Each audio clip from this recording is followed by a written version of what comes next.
So we're lucky to have members who have expertise in specific areas and they're willing to share it. I can tell you that prepping for a presentation like Scott's going to do tonight takes real time. This is not a 5 or 10 minute prep when it's done correctly. And Scott has done presentations for us before that have been very high quality. So first off, hats off to Scott for volunteering to do it and share his information, and then to go through the time to prepare this in a way that'll be very meaningful to all of us. Scott's going to talk a little bit about creating timelines using a specific tool, and that tool works with Scrivener, but I'm sure it doesn't have to be used with Scrivener. And Scott already gave his introduction about telling unusual stories about growing up in a small town, the great outdoors, hiking, camping, and motorcycles. He's working on his memoir and has been, and he's also a freelance author specializing in agile and lean software delivery. So Scott, I'm going to turn it over to you. All right.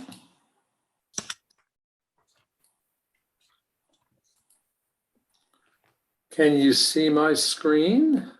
Yes, we can. Yes, indeed. Yep. There you go. Perfect. So I'm going to talk about this tool called Aeon Timeline. I think that's how you pronounce it. And what this is, it's a desktop application that is available for Windows and Mac.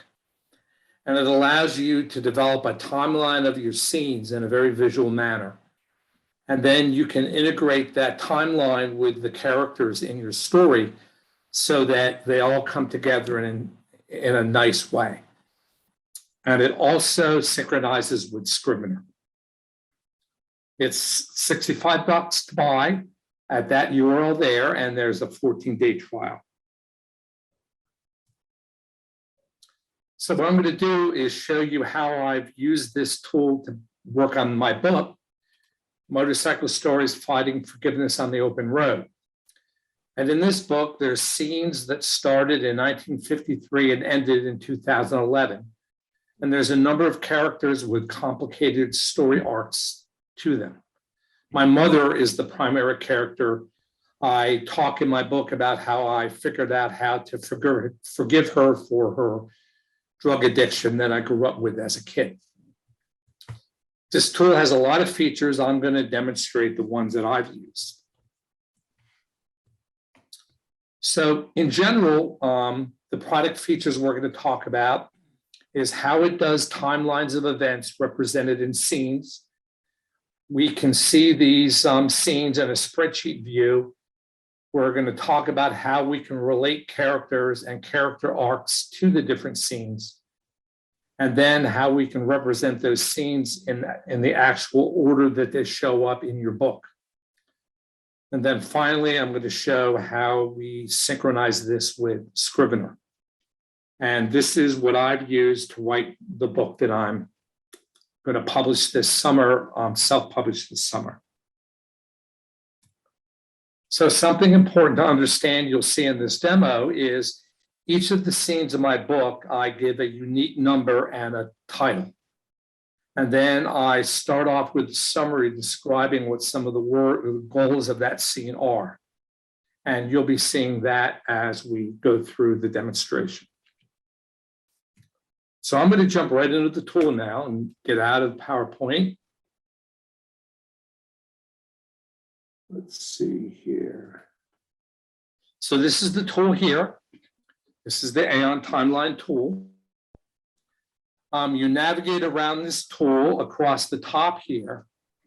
This top navigation is where you can access general broad features of the tool. So we're going to talk about the timeline, the spreadsheet, the relationship, and we're going to also, actually, we'll be covering many of these. So this is the top navigation of the tool that you'll see. There is also, on the left side down here, there's features that can be invoked here. This is, for example, how you start Scrivener. This is how you develop characters. And we're not going to be talking about all of these, but we'll be talking about some of them. This is the content area. This is where you'll be doing most of your work. For example, here's one of the scenes in my book. Here's the number and the title, and here's that description that I was talking about. So this is where you will navigate around and use the different features. And we'll be talking about a lot of this tonight as we go through this. Over here on the right, we have what's called the inspector. And what this is this shows you various metadata or data about each of the scenes that you have.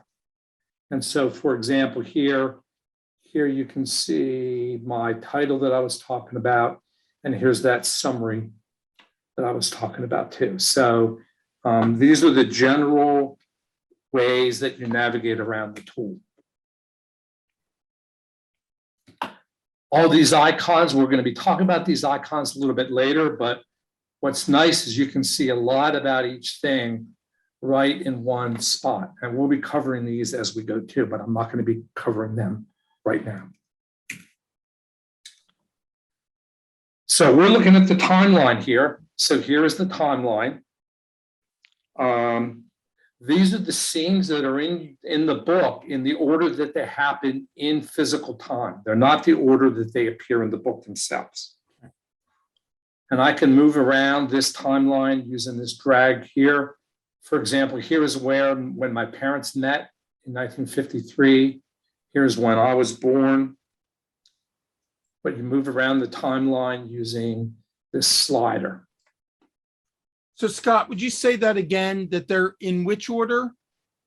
These are in the order that they appear in physical time. In For physical example, time, but not in the book. Not in the order that they appear in the book. Okay. For got it. example, yeah, You have flashbacks. Yes, yes. And I'll be covering a little bit more of that as we go. Okay. So let's see here. I want to make sure I cover everything. So you add a scene by doing this. I'm going to add an event. And here it is right here. So a scene is an event on this. Yeah, there's different types of things you can add. You can add an event, you can add a person, you can add different things. And here is the scene that I'm adding. So I can add this scene. I can move this scene around in the timeline like this. Mm-hmm. I can change this scene here in the inspector by entering the date here. There's various ways to do different things in the product. And then you delete a scene by doing this. This is kind of hidden. It took me a while to figure this out, but this is where you delete a scene. Just keeping notes. I want to make sure I cover the things I want to cover. So Scott, this is, like Gary said, a timeline, but not where it is in the book. So can you grab these and create a different file that puts these in a timeline in your book? Yes, and we'll be covering that as we go. You'll see how to do that as we go. Thank you. And the problem I had to solve was I had scenes that happened from 1953 to 2011, and keeping track of them was hard. And this tool helped me do that. So the next, Scott, question. yes. So it's organized by year there, but I noticed when you ran the cursor over it that it can identify by day. It looks like, right? Yeah. Yeah. So and you're dealing with decades, so that makes sense that you've got it set up that way. Could you also set it up like if the whole time frame you've got is really within a year or two, and what you really want is every day demarcated? Yes. Can you do that?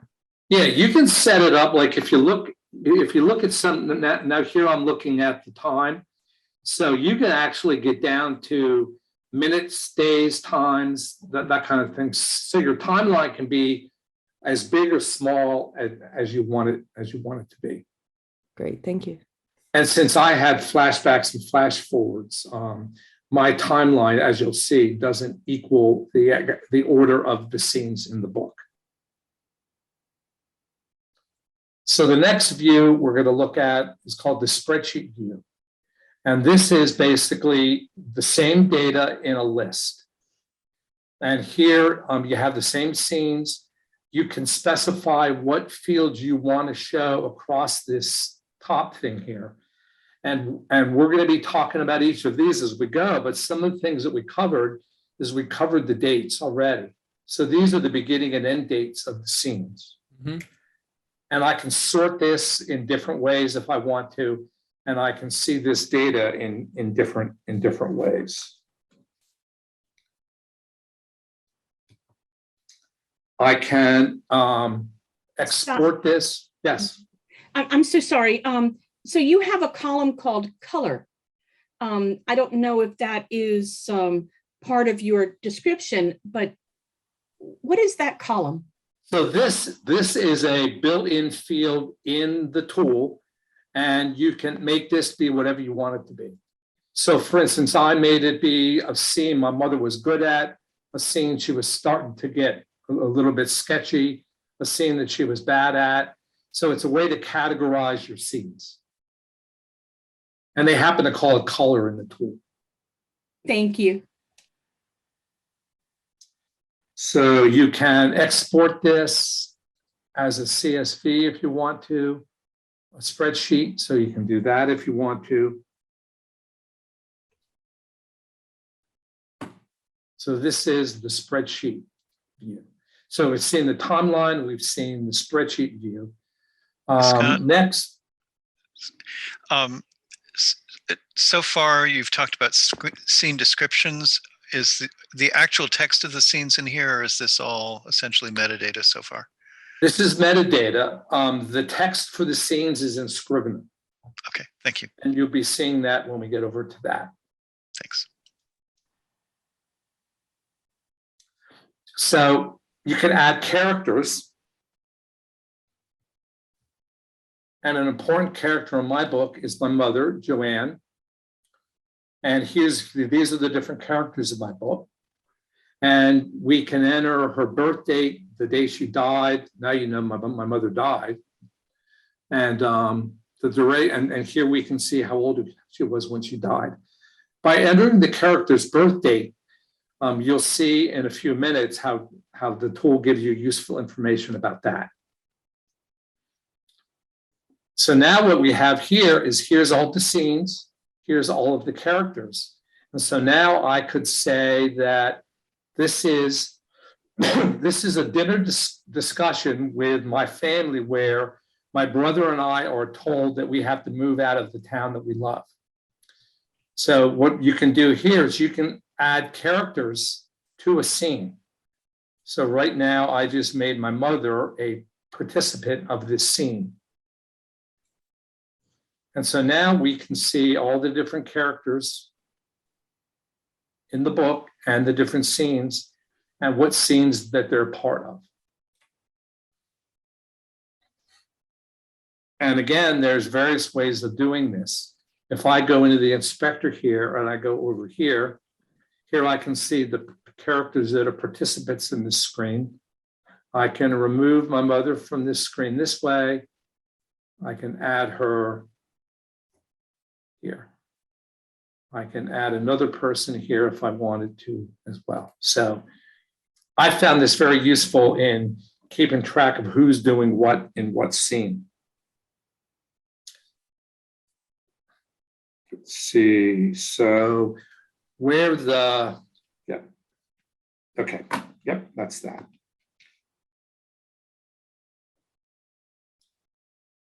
So another view that we can have of this is another view called the subway view. It's kind of like a subway schedule.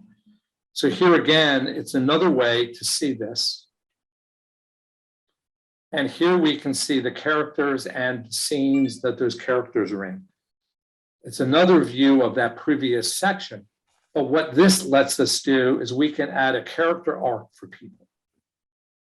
So for example, this is a character arc for my mother. So what this is is this is a set of scenes that are important to my mother's character arc. What you saw up above was every scene she's in, but these are selected scenes that she is in that I'm using to make sure that my mother is following the right character arc.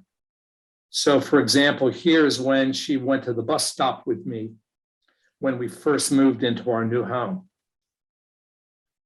And here is when she did this. So this helps me figure out what's going on with her as far as her character arc goes, and I can keep track of that. Wait a second here.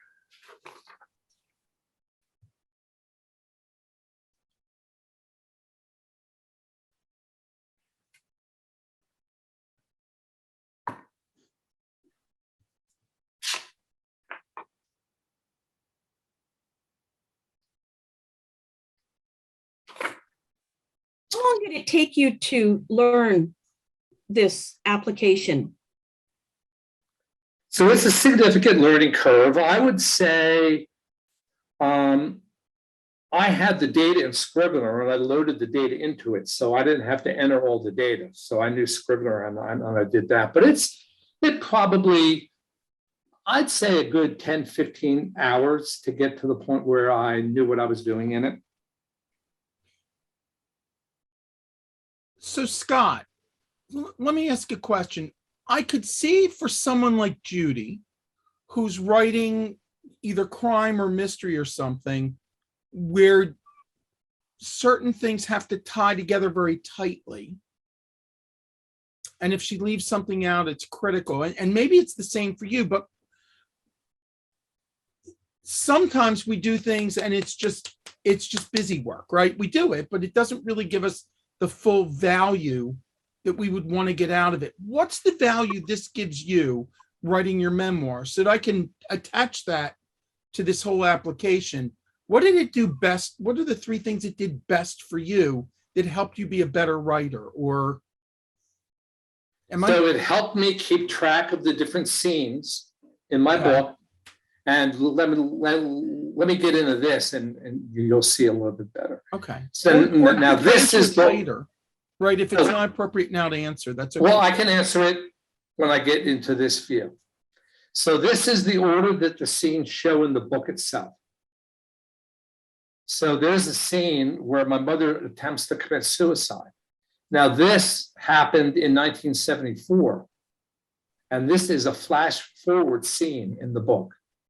So by having it here, it helped me keep track of where my scenes are and where the timeline was in all the different places that happened in my book. Okay. And then I kept track, like, for example, here is the suicide scene. So by having everyone's birthday in here, I know that I was 17 years old when this happened and my brother was 13.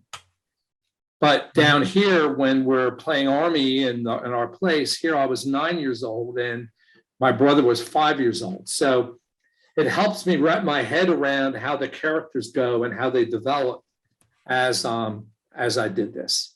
I started doing this in spreadsheets. I had a spreadsheet for each of the different scenes.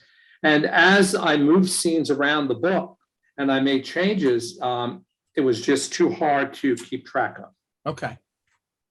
John, how long is the book finished and how long is it? The book is finished. It's about 250 pages in something this size. And it's about ready to be finally proofread.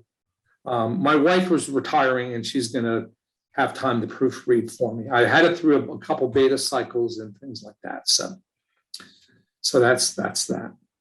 I mean, I can understand why you would find it useful in that you have a lot of flashback, and that's really hard to keep. That's really hard to keep track of. Yeah, Scott, this is Frederick, and if I can just add, I can see a lot of value in this. In the story that I'm developing has there's one single main character and 3 other characters, and I'm going to have their their backstory, and somehow I have to braid these all together. And obviously you're not going to just do one person, then the next person, the third person. Somehow it's got to be all braided together in a way that makes sense. And I've been doing the same thing you've been doing with spreadsheets and everything else. And because you kind of, you write one story, you're going to write one character's whole story arc, and then you got to braid it in with the others somehow. So I'm going to spend a little bit more time on this. So this is my mother's arc. So what I did here was, this is my father meets. And if we look at who is part of this arc, my mother's pills, my mother and my father are part of this scene. And so as I'm in this tool, I'm keeping track of these little things in these notes. Like here, my mother, we see she's very sensitive and fragile. Here's something about my dad. And I'm doing this inside this tool. And so here we can see that this is what I want to make happen with me. Here I'm keeping track of this summary here. I'm keeping track of these things inside the tool. And this is what helps me. This is what helps me do that. And then when we get to this syncing it into Scrivener, and I'll do that last. I want to answer any questions anyone has about this tool before we do that. But you'll see how this ties together well in Scrivener. So let's just touch each of these one quick time, and I'll answer questions on this as we go. So the timeline, like I said, is where you organize your scenes, and you can choose what you want to show up here. Here you can see the different data showing up here. Here's the participants. Here's the character arcs.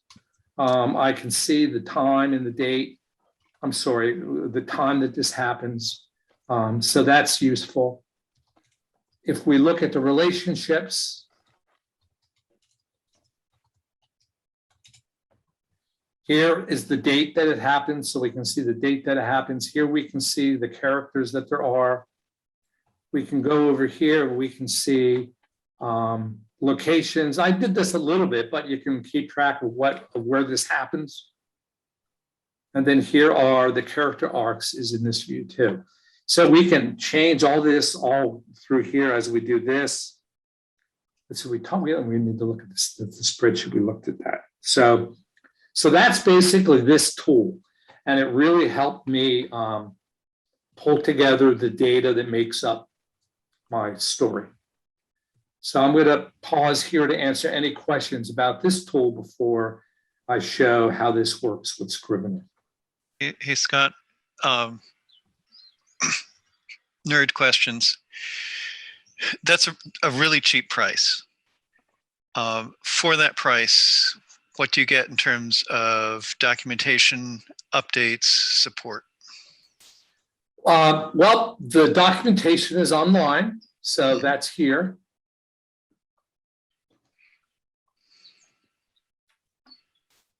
As far as support goes, and I'll give this as an example, this here did not synchronize properly with Scrivener. And that was noted as a bug. And about 3 months after that was noted, they fixed that bug, and that's synchronized with Scrivener properly. So there's a bug submission process and other users and that whole structure. Okay. Yeah. I got a question, Scott. All right. As you were populating this and getting familiar with how it works and shifting things around, did that whole process generate more memories for you? Did you Yeah, it did. Okay, so the act of organizing it and organizing it in front of you brought up more things that you maybe wouldn't have remembered. Is that right? But yes, it is. But that happened when I was using spreadsheets too.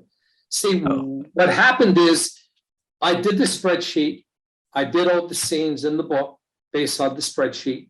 And I did a lot of this stuff in Word. So then I started to move things around and change things. And as soon as I started to change things and say, I wanted to have this scene, it's a little bit slow. I wanted to have this scene be the opening scene in my book. So as soon as I made that decision, and this is the first scene in chapter 1 of the book, using it in spreadsheets and sorting spreadsheets became unmanageable for me. And so that's when I looked to find, that's when I moved to Scrivener. And then inside Scrivener, I found that there was no easy way to do something like this. I could hack Scrivener to do it. And then I found this tool with the online forums that I found in Scrivener, and that's how I found this tool. So Scott, if you have not purchased this and you have not purchased Scrivener, and so you're not transferring from Scrivener into Aon or back and forth, which one would you do first? Would you do this first and then transfer it into Scrivener? Would you do Scrivener and transfer it into this application? I would do, well, there's a learning curve for both of these tools that's significant. So the first thing I would do is decide, do I even want to climb that learning curve? And it may make sense to start with Post-it notes on a whiteboard. Like I'll show you. I don't know if you can see this. So this is what I started with. Right. Post-it notes. So, and then start to decide if you want to go climb these learning curves for these tools, because it's definitely significant. But if you've decided that, and you've decided you want Scrivener, I would use Scrivener and then do this. And so these are not actual parts of your book. These are descriptions of scenes. You don't pick. Yes. Okay, good. Okay. But when we get into Scrivener, you'll see the actual manuscript. And when I answer everyone's question about this tool, then we'll do that. Scott, it's Vince. Yep. Scott, a couple things. First of all, were you on looking for this kind of program, or how did you find this thing? So I was using Scrivener, and I was struggling with the timelines in my spreadsheet. So I Googled around, and there's a very good Scrivener group on Reddit, and there's a very good Scrivener group on Facebook. And I asked on there what people do, and they turned me on to this tool. And so as a tool for, let's say, I can really see how this helps in memoirs, but can you see this being used in other projects beyond when you're finished with this project? I'm guessing you're going to have more projects, not Right. memoir. Will this be as applicable? Do you think? I don't know. I haven't figured out what I'm going to do next. These guys, now you have a software product and all of a sudden you have to sell it to everybody. So if you go to their website,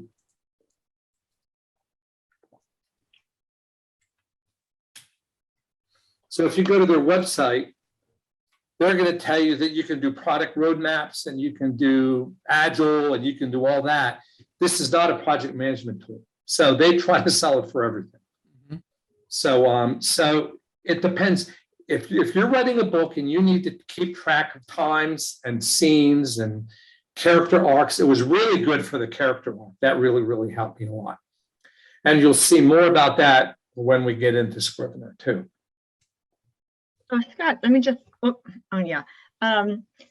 it's interesting that you tie it into Scrivener. I'm trying to figure that out. I have some people that I work with that swear by Scrivener, and others have just hated because I think it's too complicated. It is So- complicated. That's what I hear. I keep toying with the idea and I look at it and then I move off again. But so do you really think you need both programs? So I'm an old consultant, so I'm going to use the consultant's answer and say it depends. It depends what you want to do. I mean, I would start with Post-it notes on a whiteboard. And then I would start with Word and see if Word can get you doing what you want to do. I tried to use Scrivener about 2 years ago, and the Windows version of Scrivener was very, very bad. And so I bailed on Scrivener. And so then when the Windows version came, they came out with a new version of Windows that was at parity with the Mac version. And I climbed through the learning curve with Scrivener, and I find it invaluable because it helps me organize my manuscript in a way that I could not do in Word. Yeah, and Scott, I can vouch for that too. I started using Scrivener and it's fantastic. When you need to when you have a lot of things going on and a lot of different scenes and you want to put a scene somewhere else, it'd be horrible working in a Word document to try to keep track of all that. And so I'm going to move over to that now. So so let me just ask you, the two of you then, I'm trying to figure out why you need this if you have Scrivener. It's not because obviously for you, Scott, you tie one into the other for the same book, right? Am I hearing that right? Okay. I think you'll see it when Scott shows you Scrivener. Yes. You'll see what the additional this can do. Interesting. All right. Okay. Scott, one thing before you move on. So if you were weaving in 2 or 3 different stories together that merge together at the end, I'm assuming you could do the same thing with the time management on that as well. Yeah, I think so. Okay. Okay, so this data can get moved into Scrivener. So this is the suicide scene. So I'm going to say, And we all understand Scrivener really well from the last presentation, right? yeah, don't even go. Yeah, that was excellent. That really was excellent. Oh, I thought it was, I didn't like it. But anyway, all right. Okay. So I changed this here. So now what I'm going to do is this is where you synchronize with Scrivener. So remember this scene and remember this. So I'm going to synchronize this with Scrivener. I hope this works. It worked when I practiced this, but this is the demo, so all bets are off. All right, so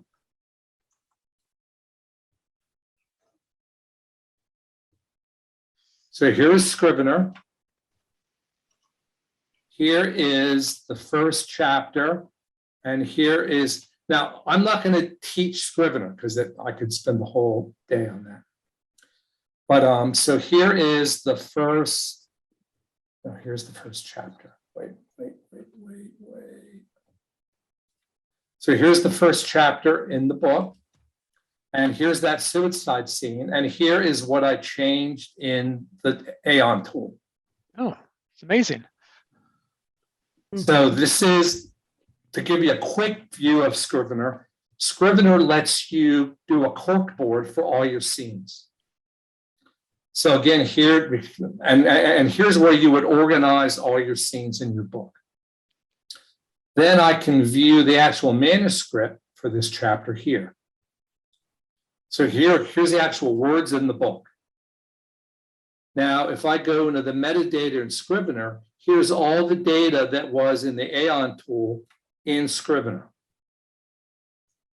So here's the data of the scene. Here is the participants in the scenes. Here's the story arcs in the scenes. So all of this is available in Scrivener. So what I've done is, remember, I want to keep track of my mother's story arc. So what I can do is here in Scrivener, I can say, I'm going to search for Joanne.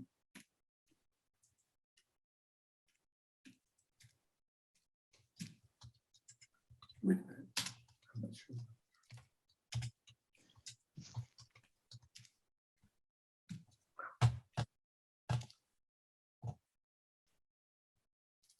I'm going to search for Joanne, and I'm going to search in the story arc. Again, this metadata came over from the Aeon timeline tool, and I'm going to search in the story arc for Joanne. So these are all the scenes that I identified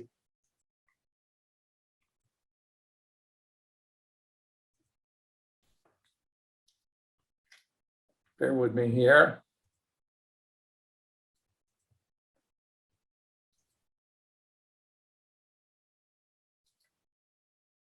Here.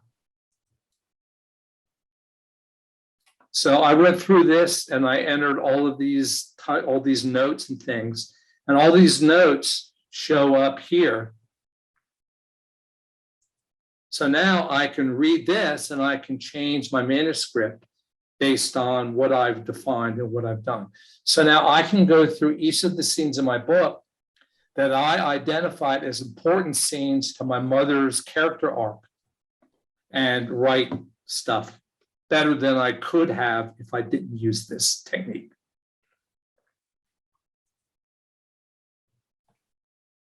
And Scott, and you had to go through Aon to get the story arc and observers and participants to show up in the Scrivener metadata? You can create your own metadata in Scrivener if you want to. And then go the other way too? Yeah. But, well, now. Let's follow up on that. Can you load from Scrivener into Aon? Yes. Thank I you. started with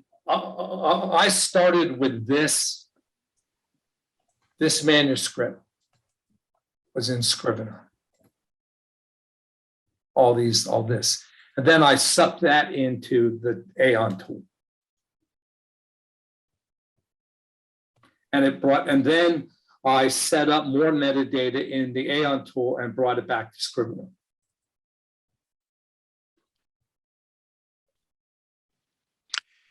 Is there anything that you can record in Aon that will not sync into Scrivener? I'm sure there is. I mean, you know why I'm asking that. Well, you have to experiment to see if everything it's going to do works for you. And I'll tell you what I did is I was very, very careful as I gained confidence that it didn't screw up my manuscript. I kept separate versions. I have separate versions of my project. Like if I show you, I won't go there, but I took very baby steps until I was confident that I knew that if I did it synchronized in Scrivener, it would go back. But it does go both ways. Like if I do this,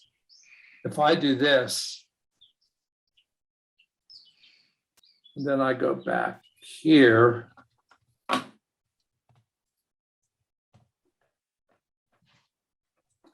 Whoop. See, it sees the disk change. So now I can synchronize. Right. And it goes back to the Aon tool from Scrivener.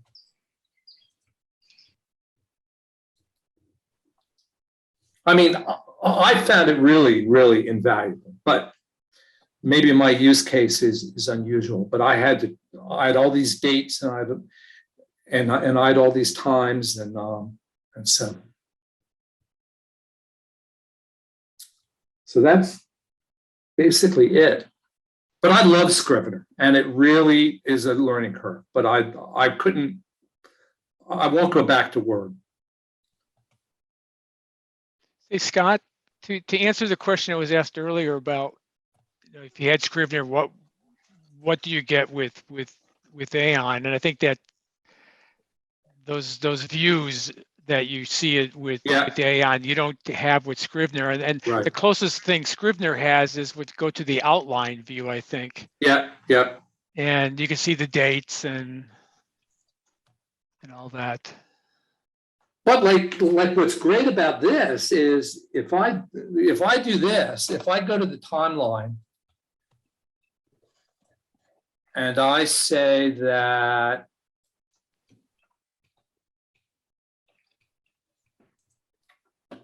they did not meet in 1953, they met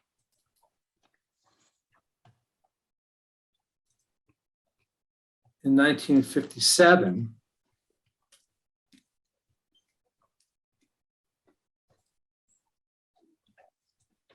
Or I can drag it wherever I want to too, you know, so then I do that. So now this has them meeting in 1958, and it is the mom and dad meet scene. So if I synchronize this with Scrivener now,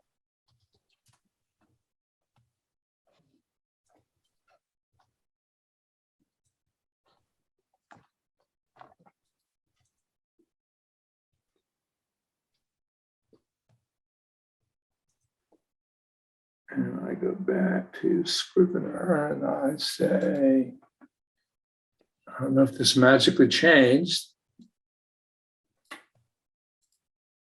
There. So they met in 1958. But Scott, it did not change where this text shows up in your book. No. Yeah. If you wanted to do that, you'd have to drag it in your binder. Or I Actually think you put it could somewhere else. You could probably do it here, although I would do it in the binder because Yeah. it's easier. Yeah, But I same could with- probably do it here. I could I could probably do this. I don't know. I mean, I find the binder the place to do that. Like what's Yeah. really great about Scrivener is I could say in the binder,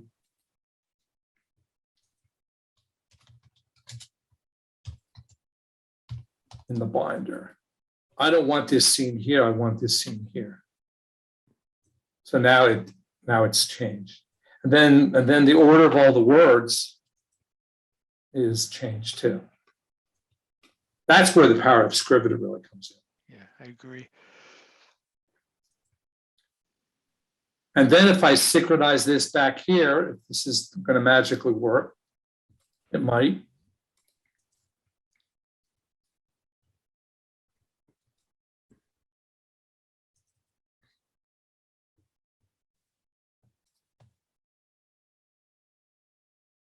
I'm going off script in my demo, so I have no idea what's going to happen.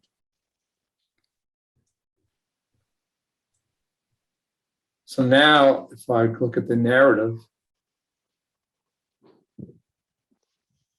and I go back to the first chapter, did that change? It is a little slow. That's the biggest complaint I would have. Yeah, so that scene is no longer the first scene, it's somewhere else. Hey, Scott, you mentioned earlier something about putting birth dates in for the characters. Does that then allow you to keep track of people's ages as Yes. they go along? Yeah, that's what I really found useful, because if I here is me and my first trip to Quakertown, so I can see that I'm 9 and my brother Randy is 5. But when I get over here,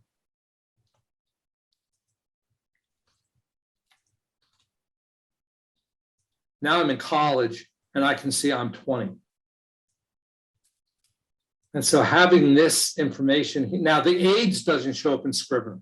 The only thing that shows up in Scrivener is the date of the scene. Right. So, but then what I can do here is I can say, okay, so I'm 20. So I want to so now I'm getting madder and my mother is still taking pills. This shows up in Scrivener as metadata, if you set it up that way.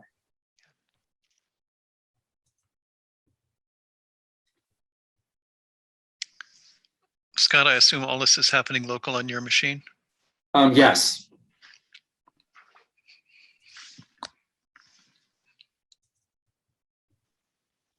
As opposed to in the cloud? Well, actually, it depends what you mean by local and cloud. I use OneDrive and Dropbox to store all of my data. Right, but you've installed this on your computer. Yes. It's not software as a service. It's no. running for you on your machine. It is a desktop application, as is Scrivener, is a desktop application running on my computer. Thank you. And what did you say Aeon, the cost of Aeon was? Forgive me. A mere $65. Yeah. And Scrivener is 50. And what's actually really good about Scrivener, But it's 50 a month. No, No, 50 a year? Yeah. I know, 50 how many one years? time cost. Are you serious? yeah, Yes. So Scrivener is a my. one-time cost, but is Aon a one-time cost, yeah. one-time cost? You get, Wow. what you get is you get the version that you buy for a year, and you get software updates for a year. After that, after the year goes by, if you want to keep getting updates, you pay, I don't know what you pay, sure. You pay 2/3 of the price. Wow. And Scrivener's not every year. They do theirs. I think it's a longer duration when they do Right. major updates. Yeah, they don't do major. It took them almost three. So Scrivener started out on Mac, and then they came up with a really, really shitty version for Windows. And I used that about 2 years ago when I bailed on it. So then when I saw that they came up with a almost feature parity version of Scrivener for Windows, I signed up for the free trial. Now, what's really great about the Scrivener free trial is you get a 30-day trial, but it's a little bit weird. It's not it's not calendar based. It's the days you use it. If you sign up for the trial in Scrivener and use it for 1 day, then go away for 2 weeks and come back again, you still have 29 days on your trial. That's amazing. It sure is. I don't know how they make money for $50, but. And then if you really dive into Scrivener, now I may be foolish, but I'm taking the jump to do that. But I created this book. I created with Scrivener on KDP. So this whole thing was done on Scrivener. Now that's not for the faint of heart. Learning how to compile in Scrivener is really nuts. But if you can figure out how to do it, so stop me if I'm going to bore you. I'm going to show you what my workflow is. So Scrivener is my source of truth, I call it. This is my source code for my manuscript. So I compile Scrivener into a Word document. That's a manuscript. That's a double-spaced manuscript that you would send out for proofreaders to proofread. I then compile Scrivener into another Word document that's structured with this size in mind. And then I take that Word, now this is, it has all this. Then I take this Word document and I tweak it to have the right paragraph headings and drop caps and things like that. And then this is what I publish to KDP. KDP. And then you can also, and I'm just experimenting with this, you can also compile Scrivener to Kindle. And let me see if I can show this. And then publish that to KDP. And I experimented with this just a little bit. Oh, let me get out of this stupid thing. And so then this,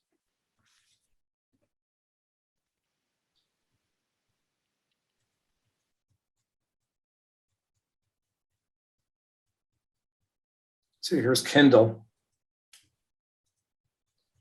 And again, I was experimenting with all this. So here is a really simple book that I did just to make sure that I could actually get this published in Kindle.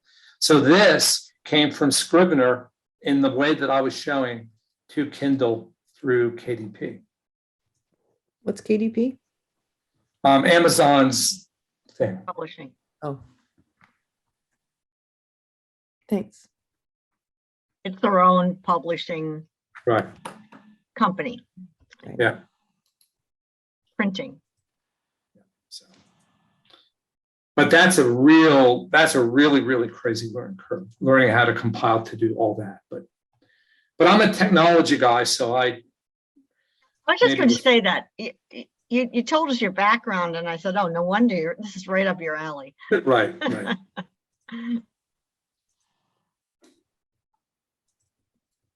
But don't let them scare you off about Scrivener being complicated.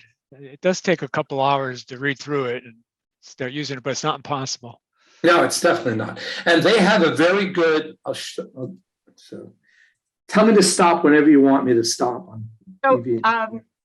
you're making me feel better. You're saying it's hours, not weeks. Yeah. So, It's all right. not So weeks. here's how I. So I'm going to draw again. So I'm an agile guy. So there's something called time boxing. So if you have a given problem domain that's very, very complicated, what you want to do is you want to time box how you're going to learn enough about this at any given time. So I'm going to spend 10 hours on this really complicated problem. And I start very narrow and I go down this, and all I can do is spend 10 hours.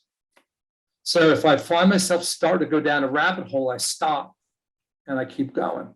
So at the end of 10 hours, I have a very narrow understanding of the problem that I'm trying to solve. And if at any time I want to, I can just bail after 2 hours.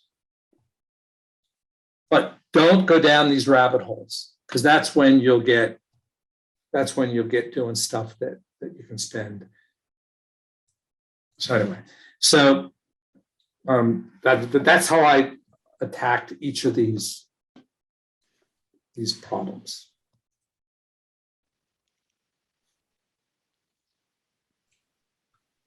It does seem daunting when you haven't started and done it before, but especially no, just saying it does seem daunting, but Well, that's the way you make it not daunting, is do that. Yeah. Now Scrivener has, let me Yeah. see if I can show you this. Oh, that's not it. Bear with me. I'm on another screen here. Where is this? Oh, here we go.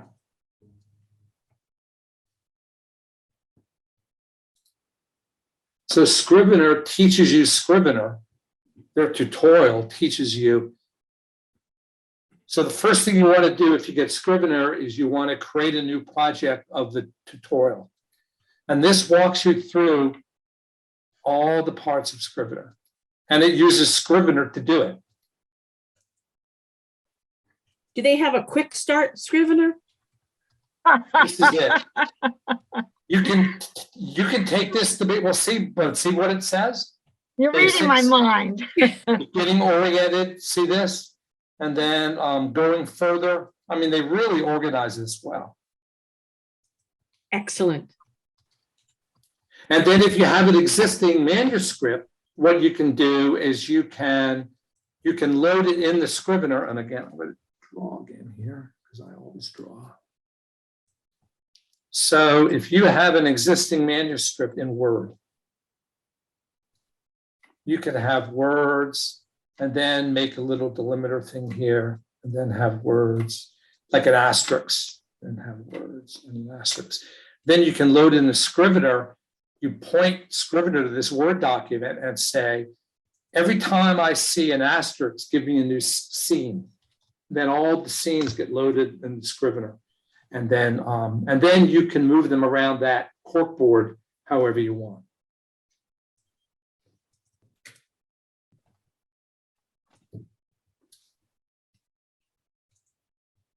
Excellent, Scott. Thank you so much.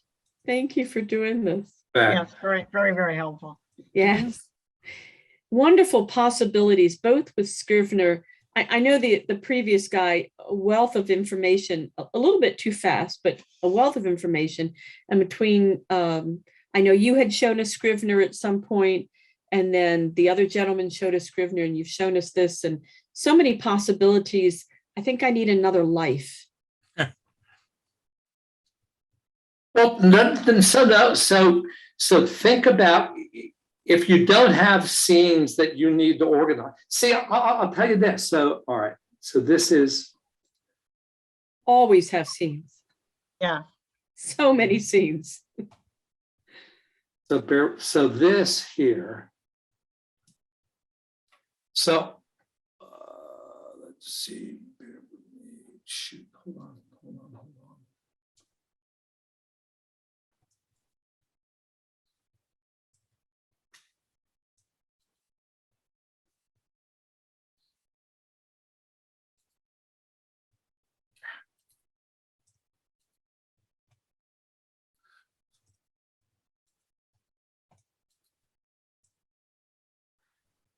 So I generated this from Scrivener.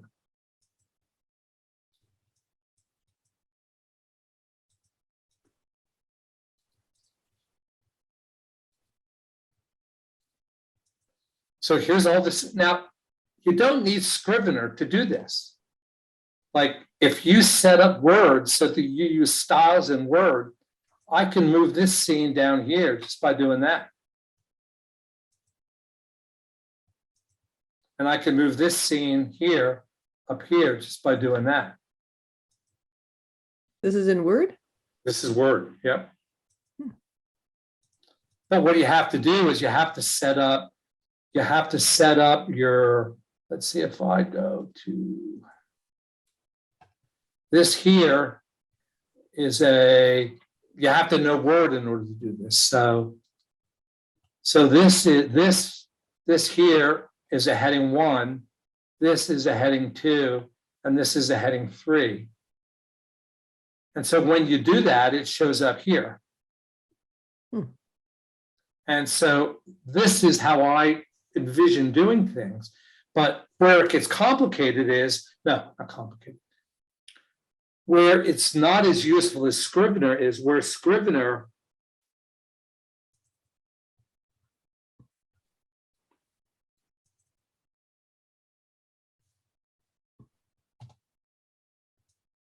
in Scrivener, I can visually see this corkboard different than this.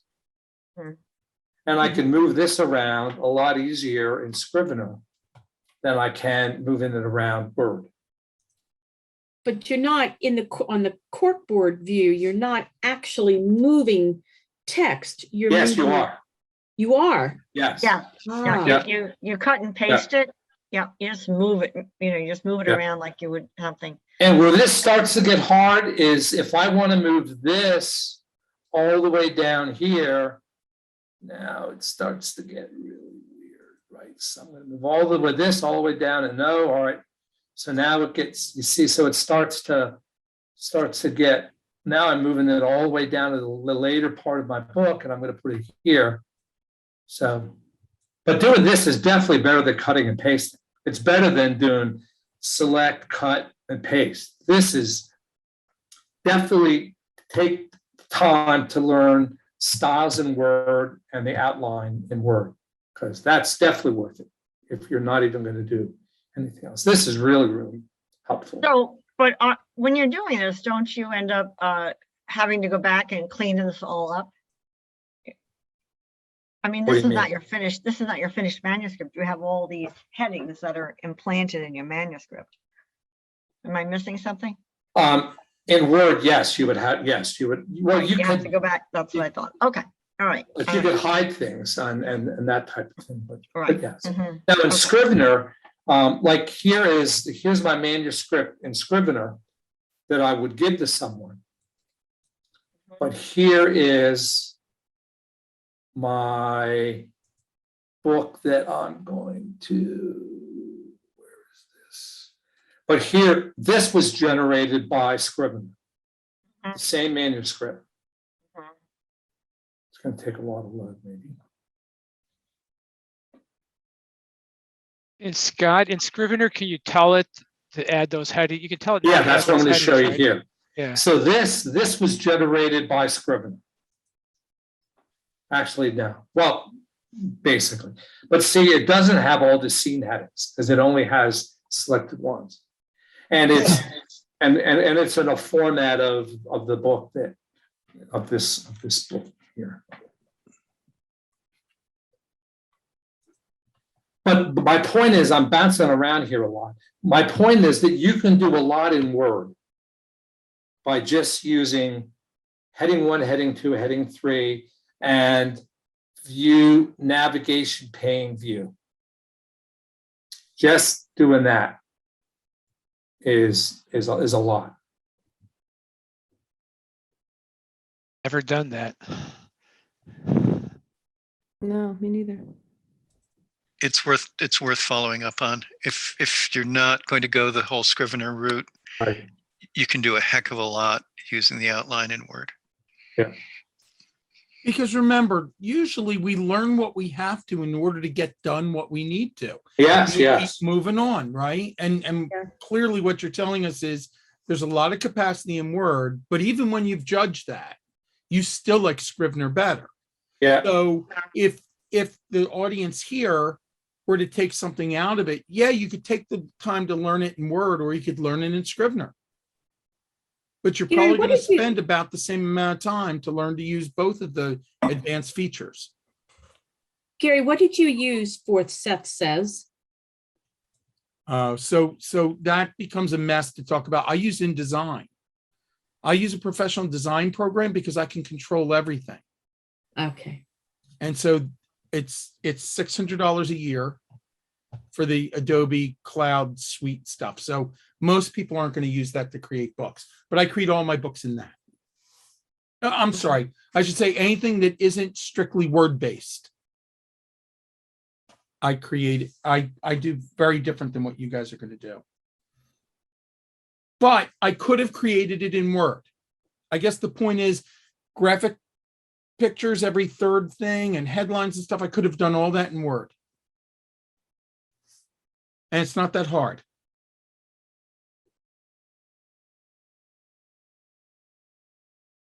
But you used the tool you knew because it gave you complete control. And that's Yep. exactly what we all try to do. And that's what Well- we all try and do.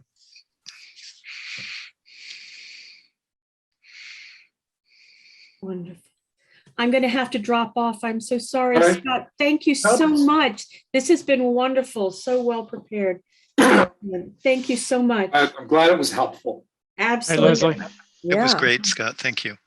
You know, YouTube has a world of help for us. Anytime I have a question on what to do, I go to YouTube because 10 people have made a video on how to do it.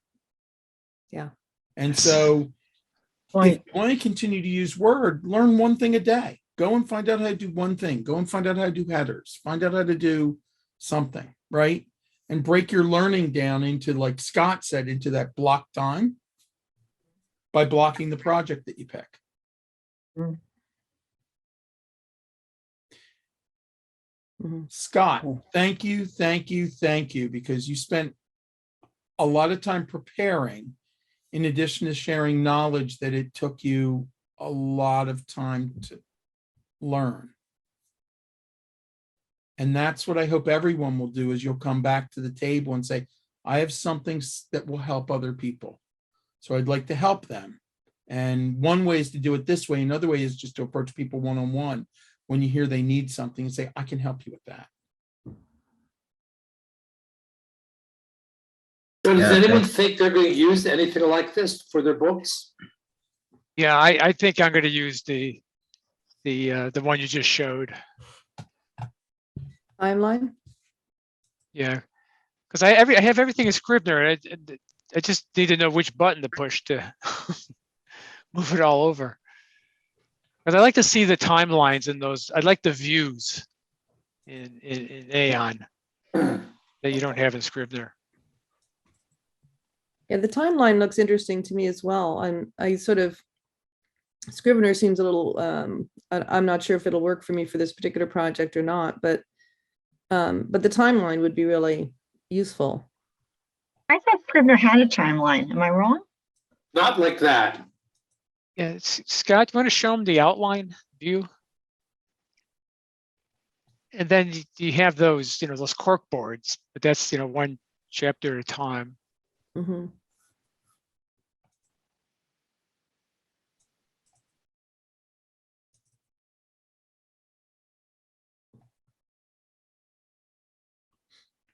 So I never really figured out how to do, here's the cork board, and they have this. I'm sorry. Mhm. They Scott, have can you click on this. the outline, the two little the blue bars up there? Yeah, And there's you can set this up so that the date is in there, is included there. right. Yep. And then you can see the dates, and if they're not Oh. chronological, you can click on an arrow and make them chronological. So if you go into I think it's view, and then Where do you put what fields show up in here? you go click on view, then outliner options. See it down towards the middle? Yeah. And then Oh, see yeah. date. Yeah, you can So- click on so- date and location and Yep. everything. Yeah, so you would add, if you didn't use the Aeon tool, you would add metadata called date. And then, so like if I wanted to see the date from timeline in here, but you would create your own. Where the heck is Do that? you see date there? There's a couple dates. Yeah, there's date. You got date. There you go. So you can do it this way, but it's not, see, this is in the order that it is in the book. Yeah, but Scott, Right. click on your start date up there at the top of that, Yeah. and then we'll put it in chronological order. Oh, okay. Yeah. All right. Yep. And then the other thing you can do, this outline version, you can export to Excel. And then you can do things in Excel too. Right. Hmm.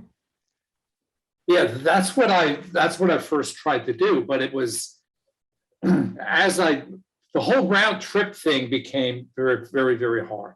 And that's when I decided to and I did it that time box thing. I did just that. I got the tool, I had 14 days to figure it out. I saw how to extract it into the Aeon timeline from Scrivener. I did a little bit, and then I peeled that onion until I decided that at the end of about a week, 5 days or so, I would buy the tool. I still like the timeline has a kind of to me it's more visual, and Yeah. I like It the is way, more visual. It is more Yeah. visual. Yeah. yeah, and I like the way you can sort of see a bunch of things happening. So you Yeah. can see the overlap. You can see what things are close in time, what things are further in time in a visual sense. Yeah. Which I quite like. Yeah. But if you use the timeline and Word, you would have to copy and paste. Like what you could do in the timeline tool is you can create a spreadsheet from that. And then you could use that to load it into whatever authoring tool you decide you want to write with. Right, so I'm But gonna you hop off. I'm gonna hop off too. right. I haven't had dinner yet, so I'm like, Oh, okay. yeah, I'm about to expire, but this has been really, really great. This is Well, this thanks. is this is a terrific group. Thank you very, very much for inviting me. And Gary, thank you for putting this all together. You're Oh, very welcome. I did send you an email. I wasn't quite, or message. I wasn't sure how I could Venmo you. So, because I couldn't find you in Venmo. You can do So- PayPal or Venmo. I went on Venmo, couldn't find you. So maybe I have to, Okay, I tell me, didn't look. tell me your email real quickly and I'll send you a link. Oh, sure. Judy, JUDYL Murray @gmail.com. Okay. I'll do that. And I'll try to catch up with you guys next meeting. I'd love to. Cool. Great. Thank you very much. Good night. Good night. I'll say this one thing about Scrivener is the only thing holding back using Scrivener is the learning curve because it's $50. Yeah. Yeah, that's insane. Scott, thank you so much. You bet. Yeah, great. Thank you, Yeah, it's Scott. great. Thank you so much, Yeah, Scott. Very nice. All right. Have a good night, everybody. All right. Good night. Bye. See you guys Thank later. you. All right. Bye. Bye-bye.